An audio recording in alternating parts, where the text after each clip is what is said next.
Hey, everybody. Good morning, and happy Thursday. I am so excited for today's training. I have my business coach, and now I'm calling her a dear friend of mine, Rachel Ngom, here with you guys today. And I'm so excited to share her with all of you because Rachel has come into my life over the last couple of years. First is just kind of like an influencer in my business.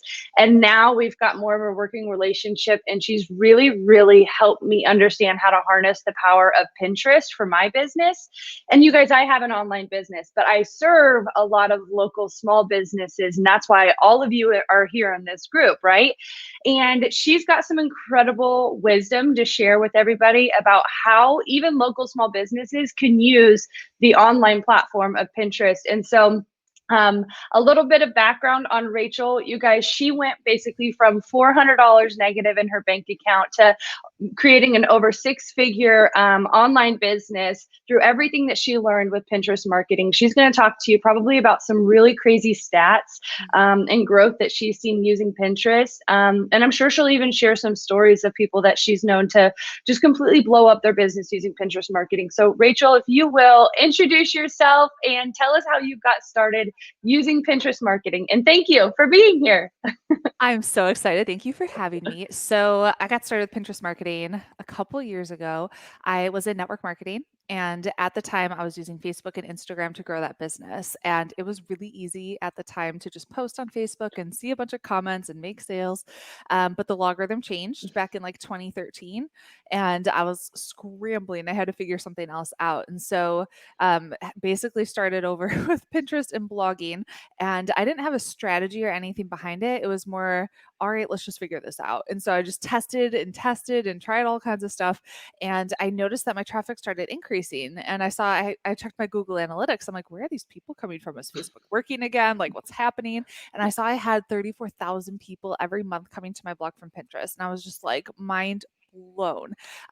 So in that business, I built my email list to over 20,000 subscribers for free using Pinterest. Wow. And I knew I wanted to do something else. I love teaching social media.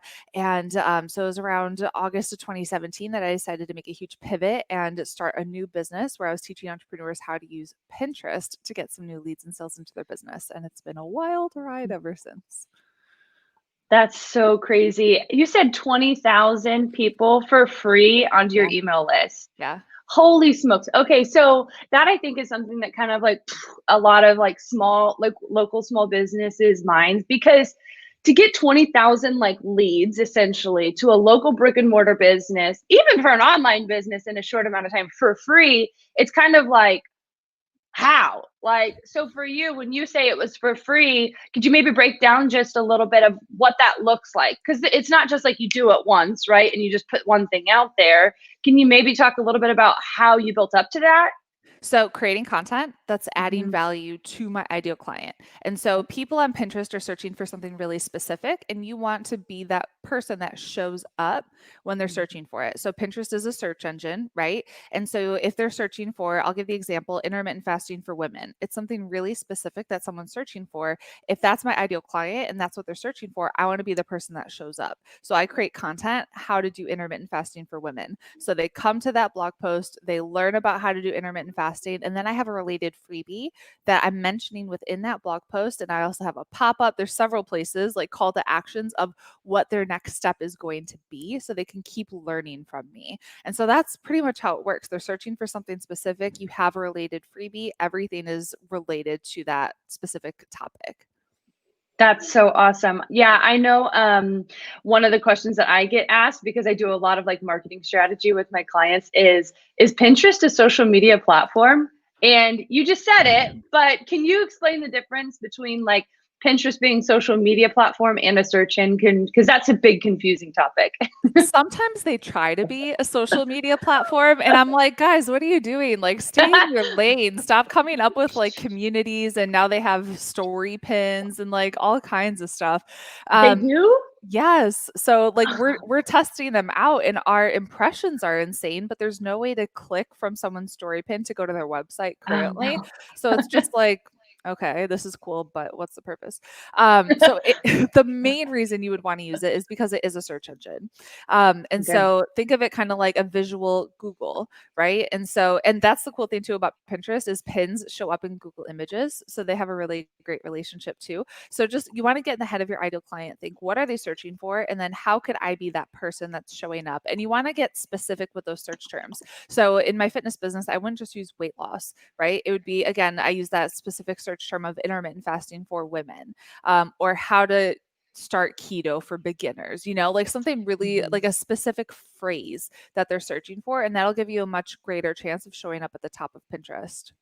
Got it. Okay. Well, that's really helpful. For local small businesses, what would you say are a few tips that they could do to get started? Because even some of, even just like from my own experience, and I obviously got introduced to you through your podcast, Mhm. and then I think I did your free masterclass, and then I think I did creating killer content, and then I actually took I'm an Activate student with you, so like my journey of learning with you has been extremely helpful, but there's always that kind of like first step that everyone needs Yeah. to take as a local small business. Can you maybe describe what that first couple of steps would look like for a small business? To get started on Pinterest. Yeah, because I So, think it's mhm. like Pinterest is like Pinterest, but isn't there something else you need to be doing? Like you said, creating content. So does that mean like small businesses need to start a blog? Is that Yeah. what you're saying? Okay, talk about that maybe a little bit. So it doesn't mean they necessarily have to be a writer, but they should create in some form of value added content. And so it Mhm. could be they're doing a Facebook Live video and then they take Mm, this video, embed it onto their blog, and then transcribe it or have show notes. Same thing goes for a yeah. podcast or YouTube or anything like that. So you need to create some form of content. That's what's really going to set you apart from all the other businesses. Because if someone's searching for something specific, like I'll give you an example actually. I was searching for fascial massage in the Chicagoland area. Okay, so Okay. it's something really specific, Yeah. and right? And so someone actually popped up and she had a blog post written about why she's doing fascial massages and like how she got started on that journey. And guess who I chose to work Wow. with? It was with her because I immediately felt that connection with her. So create some form of content that's related to whatever it is that your business is, that's going to Mhm. add value to your ideal client. So when they read it, they're like, oh, this is great. And they'll have that connection and want to learn more about working with you as opposed to Joe Schmo next door who's not creating any content. So are you saying that you searched for something on Pinterest that was more geographically targeted and you found someone geographically who matched that because they were blogging? So a small business can target people geographically? Yes, if you're using the right Ooh. keywords. And I was actually Okay. searching for her on Google, but the same thing works for Pinterest. And if I were searching on Google Images, the pins would show up. So Mm. if you're using, think about your ideal client. Give me a business example. Let's use an HVAC company, so heating and air conditioning company in Little Rock, Arkansas. Okay, so you might just search HVAC Little Rock, right? Hmm. So think about the ideal client, what they'd actually be searching for. And you want to use those search terms in your pin description. So you're creating content about how to choose an HVAC company in Little Rock, Yep. Arkansas, or maybe top 3 HVAC companies in Little Rock, Arkansas, something like that, you know? And so Yep. you want your pin descriptions to use Little Rock, Arkansas in HVAC company. You want you can create board titles. And so what I would do as a local business, I would create like think about how you could become a local resource for different things. Hmm. You could even create boards that are like best restaurants in Little Rock, Arkansas, and see how you can use Pinterest to actually collaborate with other local small businesses. Oh, Because okay. yeah, because they'll be likely like if you create content on top 5 restaurants in Little Rock, Arkansas, or something like that, and you tag the different business owners and share it with them, they'll be more likely to share that article. So it's kind of like a win-win, and then people are bringing, it's giving you people too. So it's like, I love that. Okay. Because if you think about it, what are local small businesses like in their heart of hearts? They're trying Mhm. to do is serve their local community Yep. and be a face in the community, Yep. not just an industry, leader or expert in their community, but they also like, they have a local business because they're that's their home. Mhm. So I love that because sometimes, it's like, this is just as a consultant for 7 years in this industry, working with local small businesses. So everyone that's listening, when I say local small business, it's any business that serves their geographical area. They might do some online business or maybe like leads come in, but like, I'm talking, you would go to the phone book, okay, Mhm. to find this type of business. And for me personally, like I love I love working with small businesses that are in metros that are under 1 million people. I kind of have like a sweet spot of like 100,000 to 500,000 because Mhm. there's also a certain like mentality that I can connect with in that type of like town. But a lot of times, small businesses are like, so I have to do extra work. You know what I mean? And it's like, what is that purpose? Like, why? I'm an HVAC company. Why should I write about restaurants? And when it comes down to it, would you agree that the reader, the people that are looking for that information online, or just they're wanting to connect with you, like they want to know that you're a person too as a business Yes. owner. And it's like that person to person connection because okay, here's the question I'll ask you. Do you agree that today's marketing is more about relationships than it is actually trying to make a sale? Can you talk about that? Yes. You have to humanize your company. And that's why people are going to choose to work with you as opposed to the company that's just like a logo, right? So bring a face to the business. Why did you choose to work with me and join Activate? I'll ask you that. Because you were a college volleyball player that left college due to an injury. She became an entrepreneur by happenstance. All the things that are me. Exactly. And because you connected with me as a person and we built that Yes, relationship through the content that I was just like adding in exactly. little parts of my personality, my story, my journey, and you connected with that. And so as a local small business, you need to do the same thing and think about what makes you different, what makes you unique, who are the people behind the business? Because people want to connect with you and not just the logo. Yes. Okay. So, marketing and branding isn't just about pretty colors and logos. No, Got no, it. no, no. It's about the story. People wanna know what the story is. Like, how did you get started in business? You know, like Hmm. who are the founders? What are they like? You know, it's not I always look at like the about me tab and if it's just about like the company, I'm kind of like, "Oh, I wanted to learn more about like the juice, you know? Like what's the Yeah. real story behind why you got started?" I love that. Okay, so maybe that for somebody they haven't written a blog before, maybe that topic right there,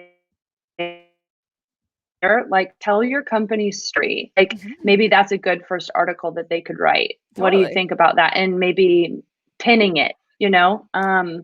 Okay, so kind of a technical question because this is going to come up. How do you make a pin? Do you like are you like hiring that out? Like, I mean, make it as simple as possible, obviously, but like, how do you make a pin? Because that's a legitimate question that people ask. We use canva.com, which is free. Okay? They have a Love Canva.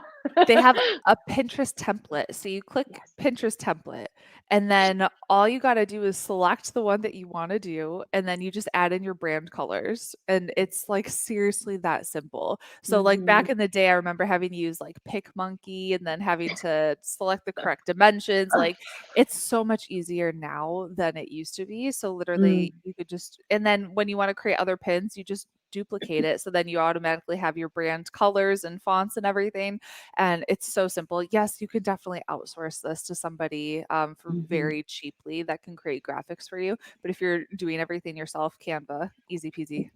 Yeah, I'm so here inside of this group, I really try to empower people to do as much as they can on their own when it comes to stuff like that. Mhm. Because a lot of times, that skill needs to, like, this is just my philosophy. If you know how something is done, then you're actually going to be able to find somebody to outsource it to later, and you're going to have a better way of managing that individual. So you be empowered with that knowledge first, if you Yes, can, or someone on in your business team, right? So that you have ownership of it and then you're actually project milling that out instead of just like, I don't know what to do. So, and again, for my target audience, for the people that I love to serve the most, they have the capacity to learn that skill set. And then mhm, eventually, as they grow, if they need to piece it out, then they can piece it out, right? totally. Yeah, I mean, I know and understand Facebook ads, and that helps me be able to help our person who's running our Facebook ads. And I was doing Hmm. it in the beginning when I first started. Do I still manage our Facebook ads? No, but I can at least look back there to see, like, are these good numbers? Like, is she doing what I want? Like, are we performing to our best ability? If not, we need to hire someone else, right? But if Hmm. I didn't know what to look for and I didn't understand Facebook ads, then I wouldn't know, right? Correct. Yeah. Okay, so then we talked about how Pinterest is not a social media platform. It is definitely more of a search engine. So it's a different arm in your digital marketing strategy as a local small business.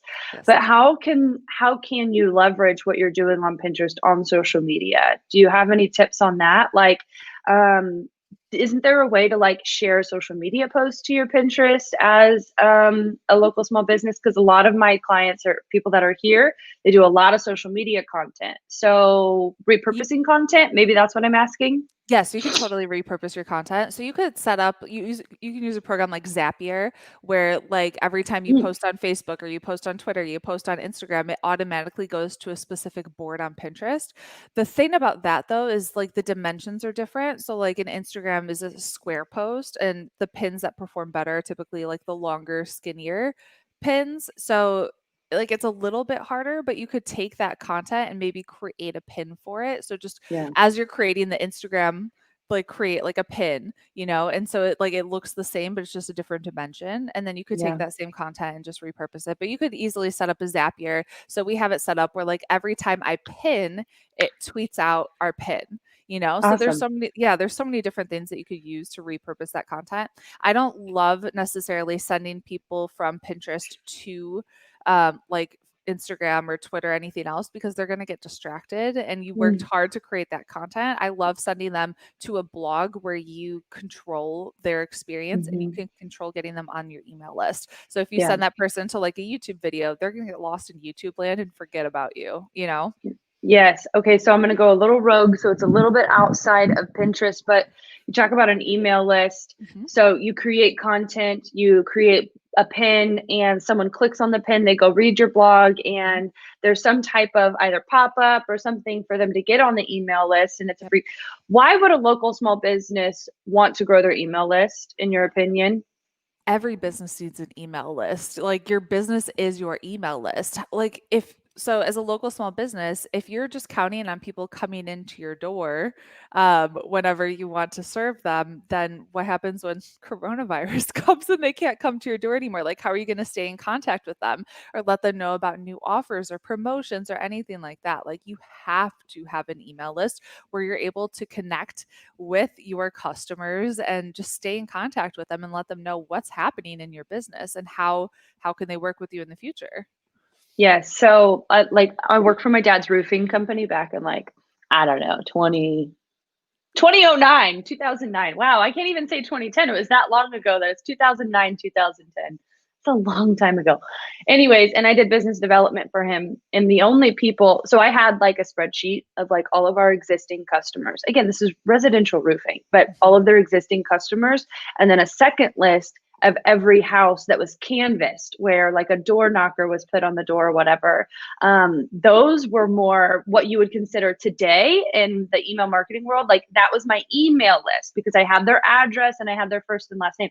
So as a local business, like when you're building your email list, it's not, they may not yet be leads necessarily, but you have the ability to communicate with them, you know how to reach them. And I remember in my digital marketing consulting days, a lot of small businesses would say, well, I don't like emails, like I just throw them away, like, you know. But here's the thing that I think you taught me was is that um and that I've just learned over the years, like if I sign up for someone's email list, then I'm expecting to get something back. Like, Yeah. so if someone signs up for your local small business newsletter or they get a coupon from you because maybe that's what you're offering as the thing to bring them onto your list, like they're doing that because they want you to be in their inbox and they've Yeah. invited you. Yep. And then from there, what you've taught me is it's a matter of how do you nurture that relationship through an email marketing strategy, which keeps them coming back for more. Would you Yep. agree with that